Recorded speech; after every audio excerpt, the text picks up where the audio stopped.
Ito na aking hubby. Ciao.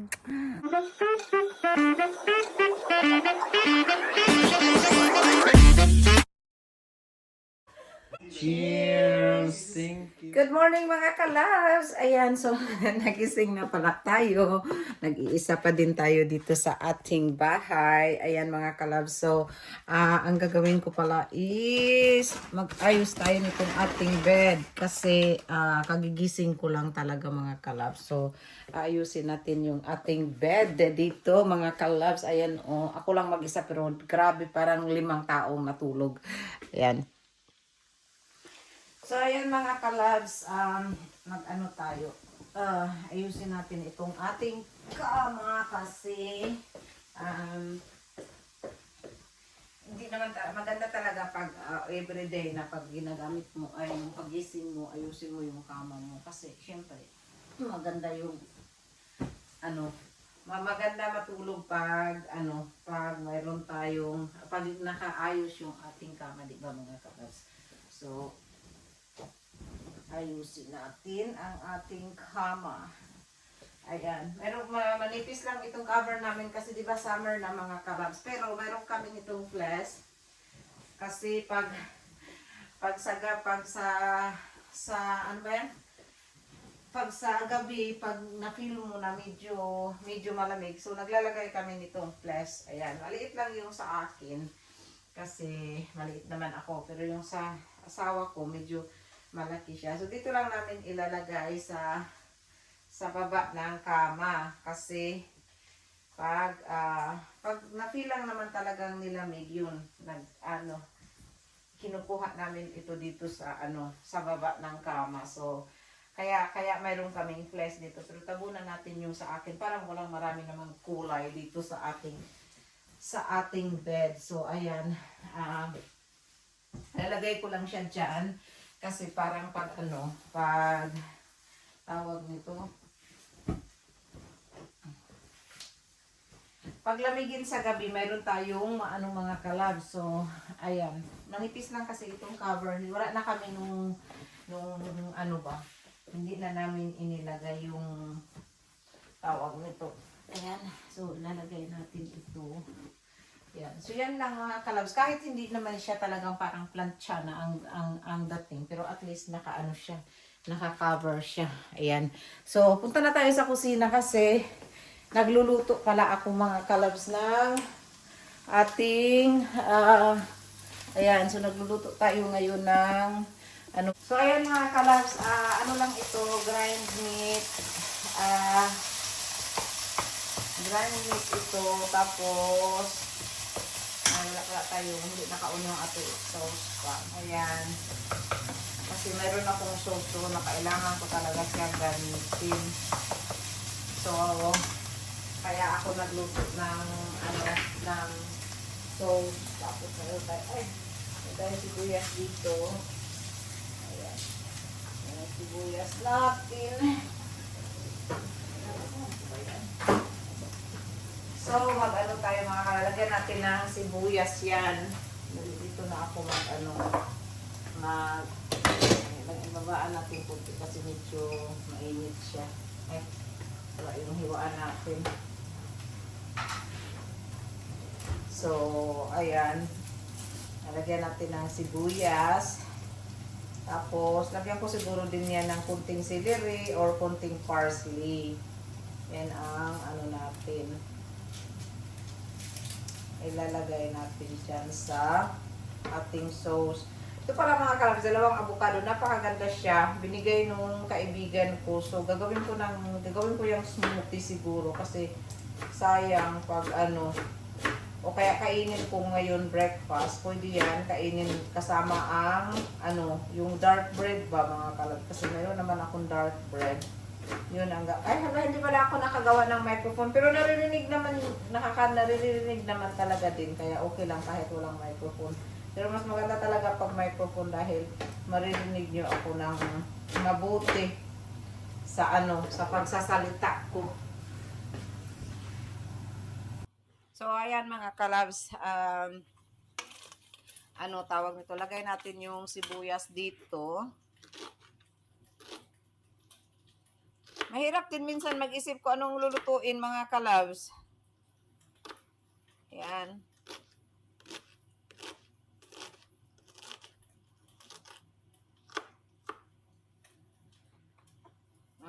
So, ganyan. Tapos, meron tayo ditong salsiccia. So, ilalagay ko siya pang bigay siya ng lasa. Ayan. Oh, galing pa yan ng Italy. So, ayan yung ating lulutuin. Tapos, yung sauce, ilalagay natin yung sauce. Siguro lagyan ko lang ito ng parsley. Yan, tapos yung ano ko, yung sarili kong gawang vegetables cube. Yung gawa kong vegetables cubes, nilagay ko sa freezer kasi wala nga itong preservative. So, sa freezer ko nilagay. So, lalagyan natin ng isa.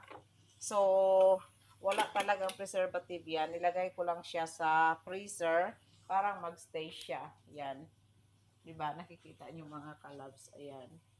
So, yan ang nilagay ko. So, mga kalabs, ito pala yung sauce na last time hindi ko nagamit lahat. So, ngayon, gagamitin ko na siya. Kasi sayang. Ayan. So, gagamitin ko siya dito para hindi tayo magtapon. So, yun. Kailangan talaga tayong na hindi tayo magtatapon ng kung ano-ano. Yan. So, kasi marami siya nung last time na gumamit ako ng sauce. So, ngayon, ginamit ko siya para sa another sauce. Ayan. So, para pagdating ni David mamaya, mayroon na siyang pagkain. So, ito ang ginawa ko na pagkain. Ayan. So, ngayon, lagyan natin siya ng kunting asin. Wala pala akong parsley dito sa loob ng bahay. Kailangan ko pang lumabas, mag-pick up doon sa garden ko. Kaya, celery na lang ang ilalagay ko dito. Pwede namang celery lang ang ilagay natin mga kalabs. So, celery lang ang ilagay ko dyan mga kalabs. At tapos mamaya tanggalin ko na ito. Kasi after 30 minutes, pwede naman na siyang tanggalin. So, ito pala mga kalabs, binigay nung isa kong friend. May friend kasi ako mga kalabs na nagtatrabaho. Manager siya sa isang company ng Flex. So, ngayon, nagsabi ako sa kanya, kailangan ko ng, pag gumagawa ako ng sabon, kailangan ko ng aray ko, natusok na yung kapa ako sa gilid nito. Aray ko, ang sakit. Ang sakit. Hala, ni dumugo. So, nagpagawa ako sa kanya nito. Kaso, hindi ko natanggalin itong plastic dito. Kasi hindi naman, gamitin ko lang naman pang under siya mga kalabs. So, pag nag-slice or something, at least mayroong cover yung ating table kasi mapupunta yung sabon dyan. So, ito lang ang punasan natin. So, ayan. So, siya, yung tawag nitong manager siya sa isang company. So, ayan, dito na lang. Parang hindi ganong, aray, hala na, yung sabon ko. So, ayan mga kalabs. Diba sa previous vlog ko mga kalabs, nakita nyo naman yung sa previous vlog natin. Umandar kaya itong natin. Umandar. Sa previous vlog natin na nagawa ako ng sabon. So, ito na yung resulta. Diba orange na orange yung kung makita nyo yun. Ngayon, ito hindi siya orange mga kalabs. Nag-yellow siya kasi yung lye yun, nag-iiba nagbibigay ng ibang kulay yun, yung lye natin. So, ayan yung ating sabon mga kalabs. Ayan. So, medyo siya kasi hindi ko pala siya tinagtag ng husto. Ayan, pero okay lang yan. Ayan. O, diba? So, hindi ko kasi tinagtag ng husto ito kagabi nung tayo. So, mag-slice tayo ngayon ng ating sabon. Ayan. Kailangan nating slice after 1 day. Parang hindi siya gaanong matigas mga kalabs ang ating ano. So yan na yung resulta sa ating sabon na may patatas, may patatas, turmeric at saka carrots. So ito na yun. This is it na mga kalabs talaga. Ayan. Ang bango. Ang bango niya. Kasi nilagyan ko ng pabango ito kahapon. So, yan mga kalabs. Yan lang ang ating ma-share for today's video. Ayan. So, gagamitin ko yan siya pero after 6 weeks pa. Hindi yan pwedeng gamitin kaagad. So, lalagyan ko na nakahapon ito nakaprocess and then after 6 weeks pa natin to magagamit. Kasi mayroon tayong lye dito. So, parang matanggal yung lye. Ayan. So, yun ang ginagawa natin. Ayan. Oh, medyo matambot pa siya pero okay na siyang i-slice. At least pwede na siyang i-slice. Yan. O, diba?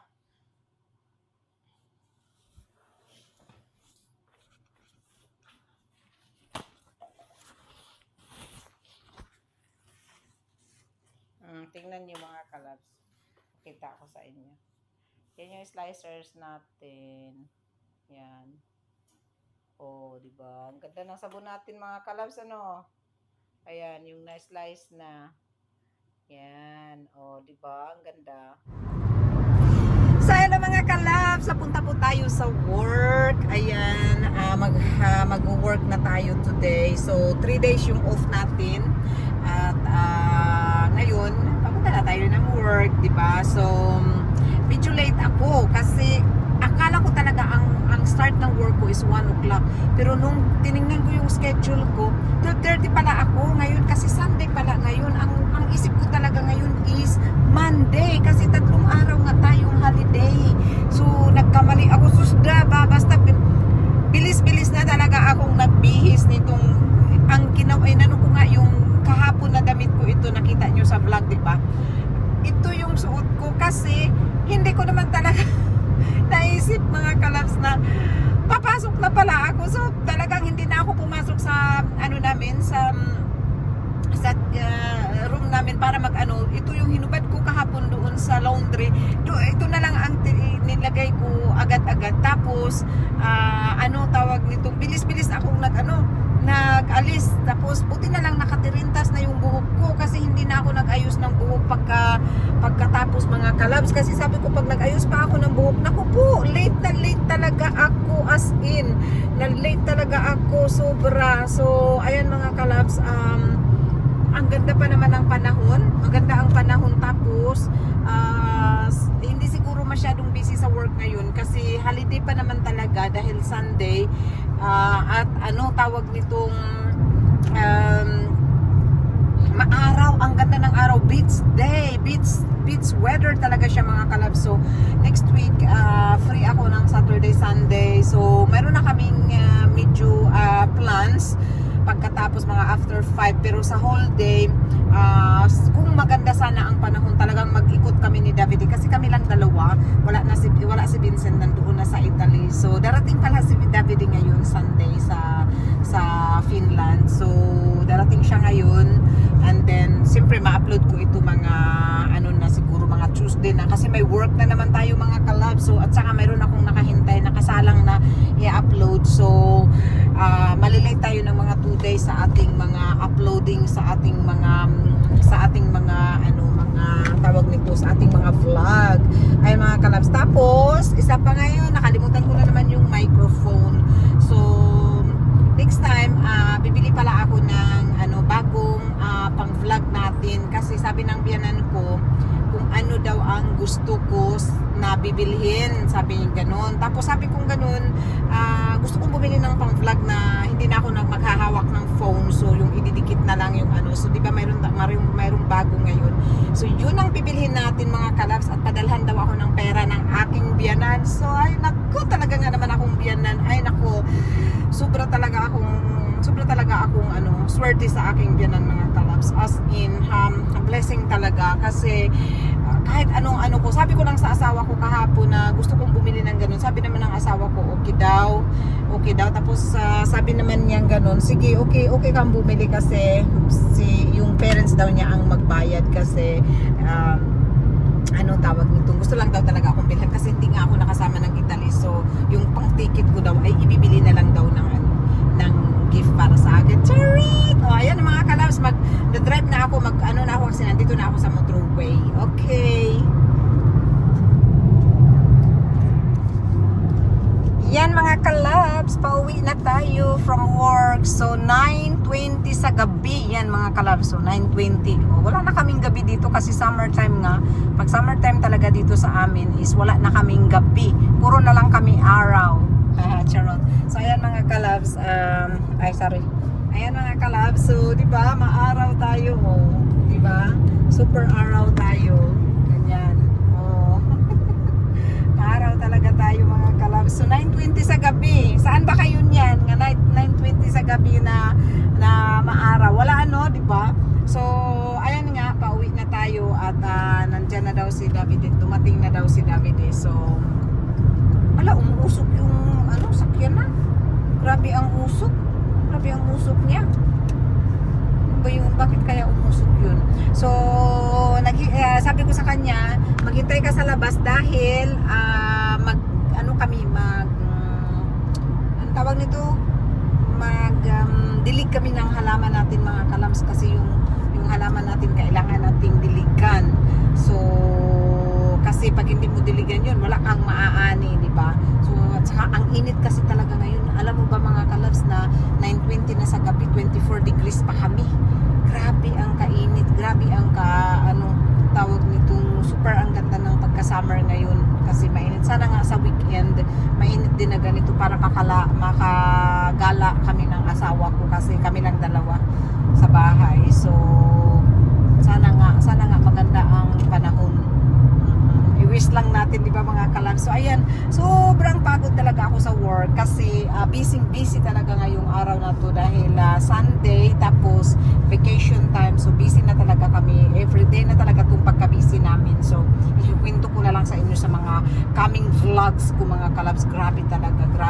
Napaka-busy kasi yung mga workers ko, tawag sila ng tawag na kailangan nila ng help, di ba mga kalabs? Kasi syempre mga baguhan pa sila, hindi pa nila talaga kabisado ang mga system doon sa amin, mga machines ganun. So tumawag sila na kung pwede ba daw akong tutulong. Sabi ko okay naman akong tumulong kaso lang marami din akong dapat gagawin. So well anyway, nagka-survive kami. So na-delayed kami ng half hour. Instead na 8:30 kami natapos kami 9. So okay lang yun. Okay lang yung natapos kaming late kasi wala ka talaga magawa kung matapos ka ng late dahil nga hindi mo talaga pwedeng iwanan na maraming kalat doon lalo na sa dishwasher at saka sa namin sa restaurant namin kung sa customer tables ba mga kalabs. So ayan. So yun mga kalabs, tawag nitong na lang ako pagdating ko sa bahay, mag-vlog ako para makita niyo yung pagdidilig ko. Papakita ko pa pagdidilig, di ba? Ayan, di ba mga kalabs? Ayan, ang ganda ng panahon. Here we are in our garden. Tadam! Dito na aking hubby. So nandito na siya. Umuwi na ang aking hubby. So ayan, videohan mo ako. Kasi magdilig ako ng halaman. Social yung pag-adilig ng halaman ng mga kalabs kasi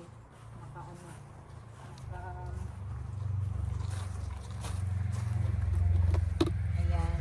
So, meron pula ito dahil nilagyan ko ng fertilizer. Ayan, meron yan siyang fertilizer kasama.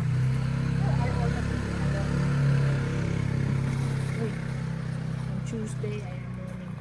You can put the TV. On Tuesday. Ciao, Mara. Ciao. Did you miss me? Sì. I miss you too.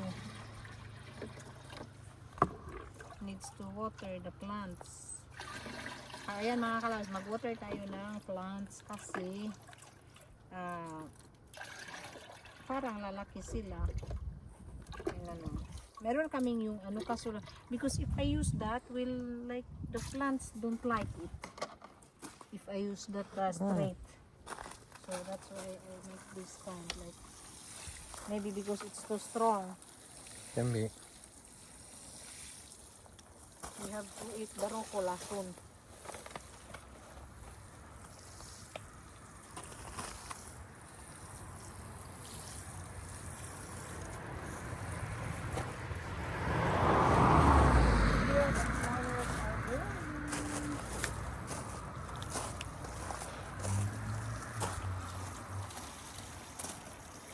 Yung lavender natin.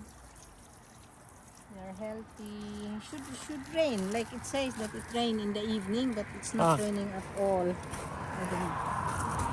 Like, it says that it rains, but so ay mga kalab yun ang ginagawa natin, o di ba? So or maybe I put straight the no, maybe not.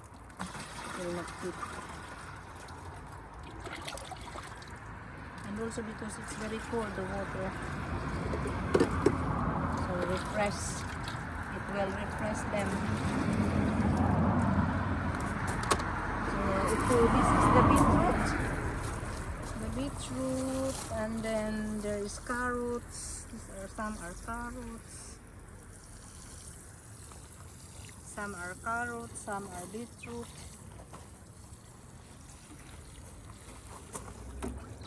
And this is our spinach.